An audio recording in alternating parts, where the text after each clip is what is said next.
అంటే మొన్న జగిత్యాల్లో కేసీఆర్ గారు మాట్లాడుతుంటే 40 లక్షల మంది లైవ్లో చూసిండ్రు. అదే సమయంలో అదే ప్రాంతంలో రేవంత్ రెడ్డి గారు మాట్లాడుతుంటే కేవలం 4 లక్షల మంది మాత్రమే చూసిండ్రు. మళ్ళీ ఇక్కడ వరంగల్లో రైతు సంగ్రామ సదస్సు నిర్వహిస్తే 20,000 మంది రైతులు పాల్గొన్నారు. మరి అదే ప్రాంతంలో పోటీగా కాంగ్రెస్ పార్టీ కాంగ్రెస్ ప్రభుత్వము మెగా రైతు మేళా నిర్వహిస్తే దాంట్లో కనీసం 2,000 మంది కూడా రైతులు పాల్గొనలేదు. అంటే బీఆర్ఎస్ పార్టీ వాదనను 100 మంది వింటా ఉంటే కాంగ్రెస్ వాదనను ఈరోజు 10 మంది కూడా వినడానికి సిద్ధంగా లేరు. ఈ అక్కసుతోనే ఈరోజు కేటీఆర్ గారి మీద కేసులు పెట్టేటువంటి ఒక ప్రయత్నం చేస్తూ ఉన్నారు. సిగ్గుండాలే. ఆ రోజు తెలంగాణ ఉద్యమ సందర్భంగా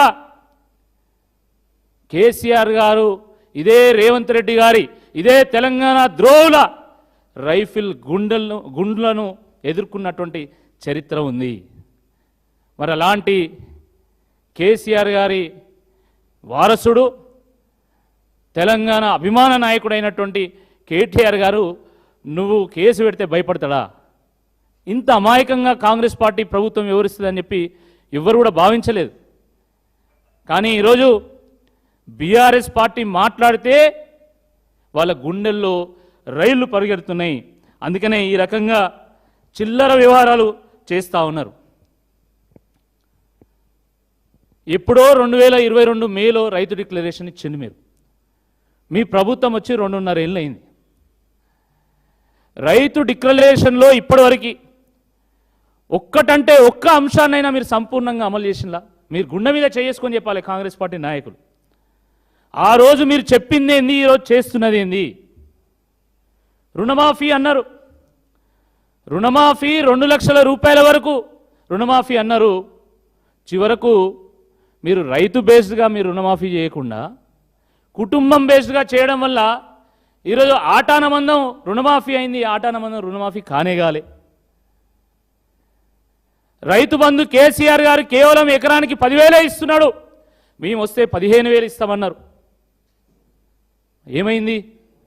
2024లో మీరు 2 ఫసళ్ళు ఎగ్గొట్టిండ్రు. అంటే 15,000 ఎగ్గొట్టిండ్రు ఎకరానికి. 2వ సంవత్సరంలో మీరు కేవలం 1 ఫసలు మాత్రమే ఇచ్చిండ్రు. అంటే 7,500 ఇచ్చిండ్రు. 7,500 ఎగ్గొట్టిండ్రు. ఇంకా ఈ ఫసల్లో బిచ్చగాళ్ళకి వేసినట్టు ఎకరానికి ఒకసారి ఇస్తాము, ఇంకో ఎకరానికి ఇంకోసారి ఇస్తాము అని మొత్తానికి ఎకరం ఉన్నోళ్లకు 2 ఎకరాలు ఉన్నోళ్లకు ఇప్పుడు రైతు బంధు చేసిండ్రు. మిగతా వాళ్ళకు జాడ లేదు. అంటే మళ్ళా రైతు బంధు ఎగ్గొట్టేటువంటి ఒక ప్రయత్నం చేస్తూ ఉన్నారు. బోనస్ అన్నారు. అన్ని పంటలకు బోనస్ అన్నారు. ఇదే వరంగల్ డిక్లరేషన్లో భాగంగా నిర్వహించినటువంటి సభలో రేవంత్ రెడ్డి గారు మక్కలకు, జొన్నలకు, కందులకు, పెసర్లకు, మినువులకు, పల్లీలకు, వడ్లకు ప్రతి పంటకు 500 రూపాయల బోనస్ ఇస్తామన్నారు. వాస్తవం కాదా ఇది? మీడియా వాళ్ళ దగ్గర క్లిప్పింగ్స్ లేవా? ఫుటేజ్ లేదా? ఏం చేస్తున్నారు మీరు? చివరికి అన్ని పంటలకు ఎగ్గొట్టి కేవలం వరిధాన్యానికి ఇస్తామన్నారు. ఆ వరిధాన్యానికి కూడా కేవలం సన్నవడ్లకే అన్నారు. ఆ సన్నవడ్లకు కూడా కేవలం ఈరోజు సివిల్ సప్లైస్కి చేర్చేటువంటి ఆ బియ్యానికి కావాల్సినటువంటి వడ్లకు మాత్రమే ఈరోజు బోనస్ ఇస్తున్నారు. ఆ బోనస్ కూడా ఎప్పుడు పడుతుందో తెలియదు, ఎప్పుడు పడదో తెలియదు, ఎవరికి పడుతుందో తెలియదు, ఎవరికి పడదో తెలియదు. ఇది మీ బోనస్ సంగతి. ఇక పోతే బీమా అడ్రస్ లేకుండా పోయింది. ఈరోజు బీమాకు అడ్రస్ ఉందా? అసలు బీమా అడ్రస్ లేకుండా పోయింది. యూరియా, ఇక యూరియా అయితే చెప్పనవసరం లేదు. ఏ పిఎస్సిఎస్ సెంటర్ దగ్గర పోయినా కూడా రైలు బండి అంత క్యూ కనబడుతున్నది.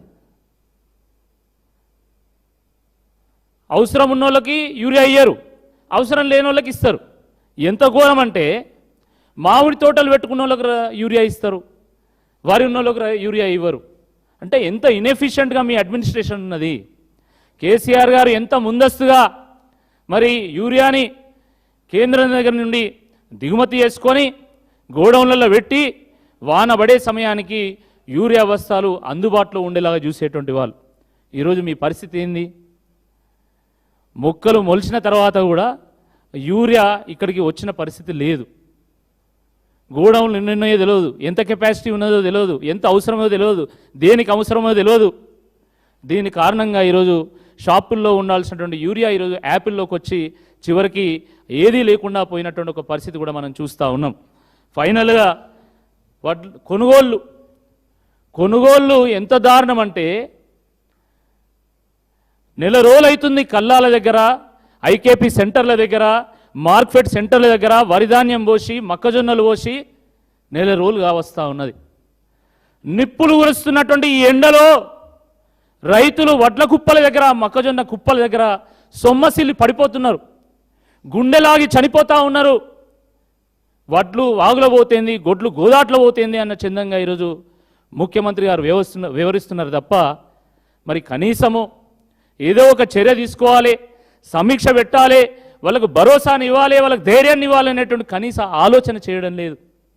ఎంతసేపు ఢిల్లీకి మూటలు మోసడే తెలుసు తప్ప ఈ కల్లాల్లో ఉన్నటువంటి మూటలు ఎట్లా మిల్లులకు చేర్చాలనేటువంటి కనీస సోయి లేదు. ఇది చాలా దుర్మార్గము, చాలా దురదృష్టకరం. ఏ ఐకేపీ సెంటర్కి పోయినా, ఏ మార్కెట్ సెంటర్కి పోయినా రైతులు కన్నీళ్లు పెట్టుకుంటా ఉన్నారు. నేను ఊరికే చెప్పట్లేదు, దాదాపు ఒక 10 ఐకేపీ సెంటర్, మార్కెట్ సెంటర్లకు పోయొచ్చు నేను చెప్తున్నా. మా నాయకులందరూ కూడా ఆయా నియోజకవర్గాల్లో, ఆయా మండలాల్లో ఉన్నటువంటి ఐకేపీ సెంటర్, మార్కెట్ సెంటర్లు అన్నీ తిరుగుతూ ప్రభుత్వాన్ని ప్రశ్నిస్తూ మీకు అండగా మేము ఉన్నామని చెప్పి రైతులకు భరోసానిచ్చేటువంటి ఒక ప్రయత్నం చేస్తూ ఉన్నారు. మరి మీ మంత్రులు ఏడవేయంలు, మీ ఎమ్మెల్యేలు ఏడవేయంలు, మీ ఎమ్మెల్సీలు ఏడవేయంలు? రైతుల పుణ్యాన గద్దెనెక్కి ఈరోజు గద్దల్లాగా వ్యవహరిస్తూ ఉన్నారు. రైతులను పొడిచి చంపుకొని తినేటువంటి ఒక ప్రయత్నం చేస్తూ ఉన్నారు. ఈరోజు మక్కల పంట కాలం 3 నెలలు, కానీ ఆ మక్కలు అమ్ముకోవడానికి ఈరోజు కల్లాల కాడ, ఐకేపీ సెంటర్ల కాడ, మార్కెట్ సెంటర్ల కాడ నెలన్నర నుంచి పడిగాపులు కాస్తున్నారు. ఎంత దుర్మార్గం అంటే, పంట కాలంలో సగం కాలం అమ్ముకోవడానికే సరిపోతున్నది రైతుకు. ఏంది అన్యాయము? మీరు కొనకపోవడం వల్ల ఈరోజు రైతులు 1600, 1700 క్వింటాలు అమ్ముకుంటున్నారు. వాస్తవం కాదా అని నేను అడుగుతున్నా. ఎక్కడ 2400 ఎంఎస్పి, ఎక్కడ 1600? మీరు 500 రూపాయలు బోనస్ ఇస్తామన్నారు. అంటే వాస్తవానికి 2400 ఎంఎస్పి ప్లస్ 500, 2900కు క్వింటాలు అమ్ముకోవాలి మొక్కజొన్నలు. కానీ ఈరోజు 1600లకు అమ్ముకుంటున్నారు, 1700లకు అమ్ముకుంటున్నారు. అంటే ఒక్క క్వింటాల్ మీద 1600లకు అమ్ముకుంటే కనీసము 900 రూపాయలు రైతు నష్టపోతున్నాడు. 900 రూపాయలు, 1600 వస్తున్నాయి, 900 నష్టపోతున్నాడు. అంటే మోర్ దెన్ 60-70% నష్టపోతున్నాడు. వడ్లది అదే పరిస్థితి ఉన్నది. వడ్లది 2300 చేంజ్ మరి ఎంఎస్పి ఉంటే ఈరోజు 2300 అంటే 2900కు, 2900 లేదా 2800కు అమ్ముకోవాలి. కానీ రైతు అమ్ముకుంటున్నారా 2800కు, 2900కు? రైతు బయట అమ్ముకుంటే కనీసం 2000, 2100 కూడా రేటు రావడం లేదు. ఒకటి రైతులకు కూడా మేము చెప్తున్నాం, 2400 మక్కలు కొనాలని డిమాండ్ చేయడం కాదు, 2900 మక్కలు కొనాలి. 2300కు వరి ధాన్యం కొనడం కాదు, 2800కు వరి ధాన్యం కొనాలి. ఎందుకంటున్నా అంటే, మీరు బోనస్ ఇస్తామని చెప్పిండ్రు. ఆ బోనస్ ఎప్పుడైతే కొనుగోలు చేస్తారో అప్పుడే ఇవ్వాలి. అంతే తప్ప మేము బోనస్ ఇస్తాం ఇప్పుడైతే కొనుగోలు చేస్తామంటే అది ఎప్పుడు పడేది తెలియదు, పడేది తెలియదు, ఎప్పుడు పడుతుందో తెలియదు, ఎప్పుడు పడదో తెలియదు. అంటే రైతులను నిండా ముంచేటువంటి ఒక ప్రయత్నం ఈ కాంగ్రెస్ ప్రభుత్వం చేస్తూ ఉన్నది. చాలా దుర్మార్గం. ఆ రోజు మీరు ఇచ్చినటువంటి హామీల సంగతి ఏంది? మీరు 34 హామీలు ఇచ్చిండ్రు. ఆ హామీలను ఎప్పుడు అమలు పరుస్తారు అంటే, రేవంత్ రెడ్డి గారు గజనీలాగా ప్రవర్తిస్తున్నాడు. తనకేం తెలియదన్నట్టు, అసలు ఆ హామీలు ఆయన ఇయ్యనట్టు ఈరోజు వివరిస్తారు.